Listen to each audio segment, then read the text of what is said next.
ఇక జగన్ పై రాయి దాడి కేసులో అరెస్ట్ అయిన వేముల సతీష్ ఇవాళ నెల్లూరు జైలు నుంచి బెయిల్ పై విడుదల కానున్నారు. ఏప్రిల్ 13న ఎన్నికల ప్రచారంలో భాగంగా రోడ్ షో నిర్వహిస్తుండగా విజయవాడ సింగ్ నగర్ లో జగన్ పై రాయి దాడి జరిగింది. రాయి దాడి కేసులో A1 నిందితుడిగా సతీష్ ను ఏప్రిల్ 18న విజయవాడ పోలీసులు అరెస్టు చేశారు. ఇక విజయవాడ 8న అదనపు జిల్లా కోర్టు సతీష్ కు బెయిల్ మంజూరు చేసింది.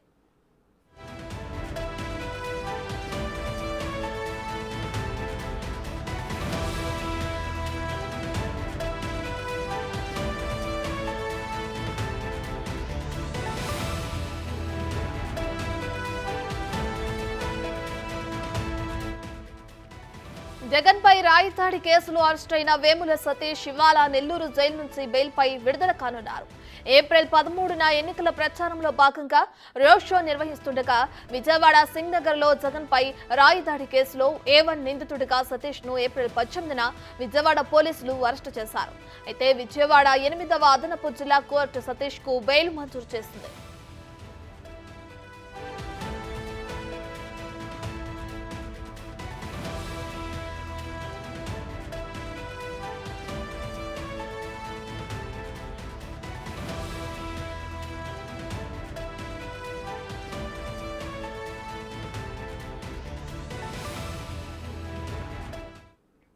రైట్, ఇదే అంశానికి సంబంధించి మరింత సమాచారాన్ని మా ప్రతినిధి సురేంద్ర లైవ్ లో అందిస్తారు.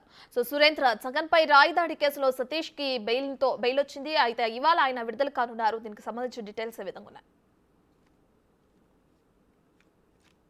ఏదైతే ఆంధ్రప్రదేశ్ ముఖ్యమంత్రిగా ఉన్నటువంటి జగన్మోహన్ రెడ్డిపై ఏప్రిల్ 13 ఎన్నికల ప్రచారంలో సిద్ధం సంబంధించినటువంటి బస్సు యాత్ర జరుగుతున్న నేపథ్యంలో జరిగినటువంటి దాడికి సంబంధించినటువంటి వేముల సతీష్ ని ఏప్రిల్ 18న అరెస్ట్ చేయడం జరిగింది. ఈ అరెస్ట్ కి సంబంధించి కూడా ఇటు కోర్టు కూడా విజయవాడకి సంబంధించినటువంటి 8వ అదనపు కోర్టు కూడా బెయిల్ మంజూరు చేయడం జరిగింది. ఆ బెయిల్ మంజూరు చేసిన క్రమంలో ఈ రోజు నెల్లూరు జిల్లాలో ఉన్నటువంటి నెల్లూరు కేంద్ర కారాగారమైనటువంటి నెల్లూరులో ఈ రోజు వేముల సతీష్ కూడా రిలీజ్ కాబోతున్నారు. ఏదైతే అరెస్ట్ అయినప్పటి నుంచి కూడా నెల్లూరు జైల్లో ఉన్నటువంటి మనం చూస్తున్నటువంటి కేంద్ర కారాగారం నెల్లూరుకు సంబంధించినటువంటి జైల్లో ఉన్నారు.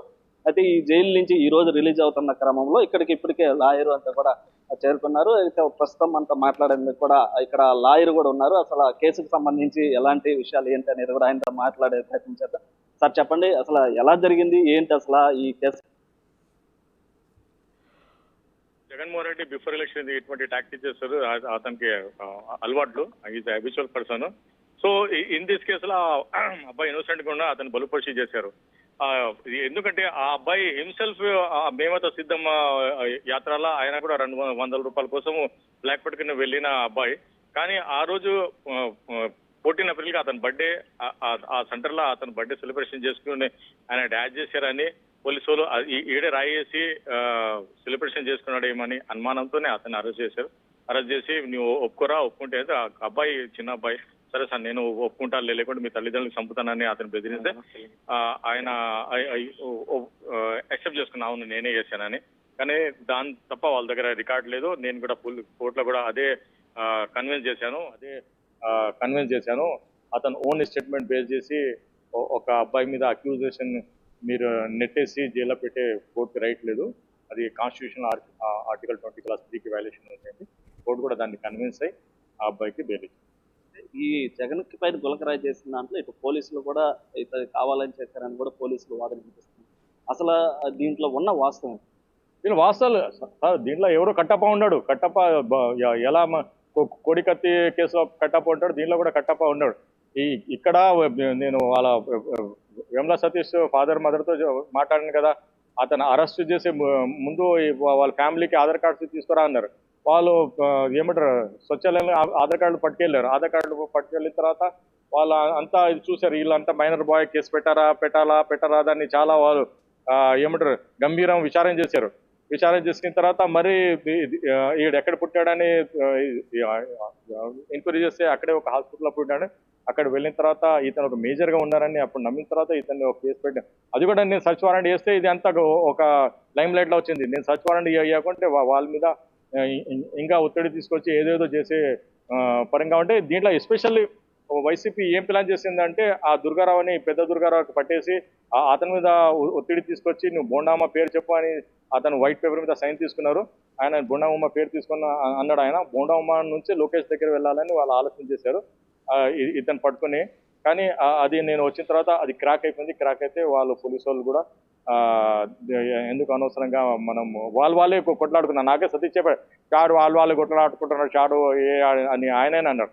ఓన్లీ నీకు ఏదైనా ఒత్తిడి పెట్టాడంటే, లేదు సార్ నాకు ఒత్తిడి పెట్టాడు, నాకు కొట్టాడు, అది చేశారు. కానీ ఇప్పుడు నేను జైల్లో సేఫ్గా ఉన్నాను, జైల్లో బాగా చూసుకుంటాను, నాకు బెయిల్ పెట్టాను. సో నేను బెయిల్ పెట్టి అతను తీసేది.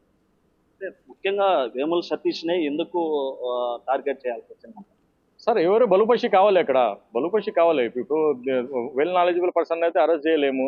ఒక పూర్ ఫ్యామిలీ ఉన్నాడు, ఒక లాయర్ పెట్టి వాళ్ళు వాదించాలంటే లాయర్ కూడా చాలా దమ్దార్గా ఉండాలి. ఎవరైనా లాయర్ పెట్టారు రూల్ ప్రకారం వెళ్ళిపోతారు. మరి ఆయన ఏమంటారు, లక్ష్మణ్ రేఖ క్రాస్ చేసి అది చేయరు. కానీ మనము దీంట్లో ఎవరెవరు హై హ్యాండెడ్ యాక్టివిటీస్ చేస్తున్నారో దాన్ని మనం ఇది ఏం చేస్తారు, ప్రివెంట్ చేసి దీంట్లో మీరే చూడండి. ఇచ్చిన కోర్టే దాన్ని 2 దినాలు సస్పెండ్ లో పెట్టింది, బెయిల్ సస్పెండ్ లో పెడితే మరి ఇది వాళ్ళకి టైం ఇచ్చింది. మీరు హైకోర్టుకి వెళ్ళి క్యాన్సిలేషన్ పెట్టుకుంది, వచ్చిందా బెయిల్ అండి. హైకోర్టుకి వెళ్ళి హైకోర్టు డిస్మిస్ చేసిన తర్వాత మళ్ళీ జామీన్ పెట్టిన వాళ్ళ తల్లి తండ్రికి కూడా 4 దినాలు వాదన అయింది దాని మీద కూడా.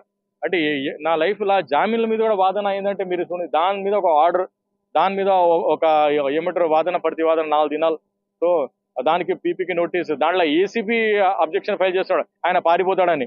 పారిపోతే మరి మాకు దొరకడు, మీరు అతనికి బెయిల్ ఇవ్వకండి అంటే. బెయిల్ ఇచ్చిన తర్వాత కూడా పోలీసు వచ్చి ఎప్పుడైనా ఏదైనా కేసులో అబ్జెక్షన్ ఫైల్ చేస్తారు.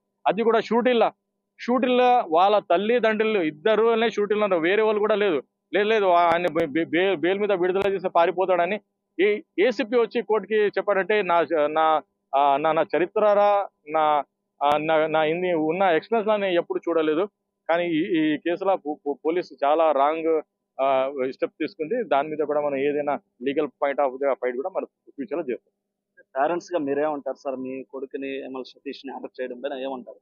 అంతా అబద్ధమే సార్, అందరికి తెలుసు కదా సార్. మా గూడెం వాళ్ళందరూ చెప్తూనే ఉన్నారు, మేము అసమంటోళ్ళం కాదు, మా పిల్లలు అసమంటోళ్ళు కాదు అని చెప్తూనే ఉన్నారు సార్. ఆ రోజు పుట్టినరోజు అనేసి కొద్దిగా కేక్ కోసుకున్నందుకు మా ఆశ్చర్యంగా బంగారు పుట్టింది. ఆ కొట్లో కెమెరా చూసి ఆ వీడియో ప్రకారంగా చూసి తీసుకొని వెళ్ళారు.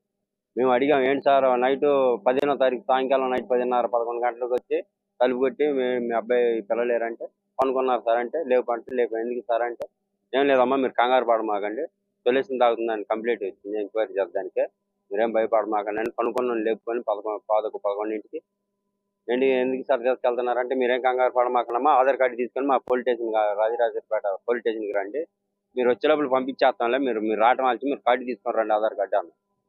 తీసుకుని వెళ్ళే లోపల పోలీస్ స్టేషన్లో ఎవరు లేదు సార్. సర్లేనో 2-3 గంటలు కూర్చున్నాం, 2 దాకా కూర్చున్నాం.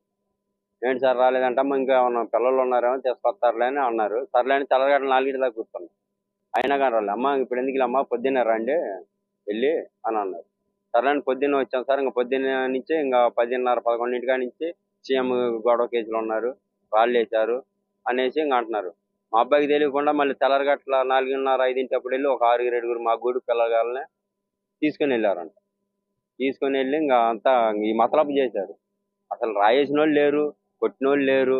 ఏదో రోజు 14వ తారీఖు మా అబ్బాయి పుట్టినరోజు, 13వ తారీఖు నైట్ 12 గంటలకు కేక్ కోసుకున్నందుకు వాళ్ళకి బంగారు కొట్లో కెమెరాలో చూసి తీసుకొని వెళ్ళి ఈ ఆపలేదని వేశారు.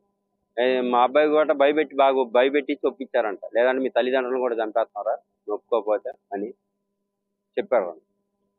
అంటే మొత్తం మీద కూడా ఏదైతే ఆంధ్రప్రదేశ్ లో సంచలనంగా మారినటువంటి గులకరాయి కేసులో ఇటు వేముల సతీష్ ని అరెస్ట్ చేసిన క్రమంలో అయితే వేముల సతీష్ కి సంబంధం లేకున్నా కూడా కావాలని కూడా ఇటు పోలీసులు ఇరికిచ్చారని చెప్పి ఇటు డిఫెన్స్ లాయర్ గా ఉన్నటువంటి సలీం కావచ్చు, ఇటు వారి పేరెంట్స్ అయినటువంటి దుర్గారావు కూడా చెప్తున్నటువంటి అయితే మొత్తం మీద కూడా ఈ కేసుకు సంబంధించినటువంటి సతీష్ కి ఎలాంటి సంబంధం లేదని కూడా చెప్తున్నటువంటి పరిస్థితి ఉంది.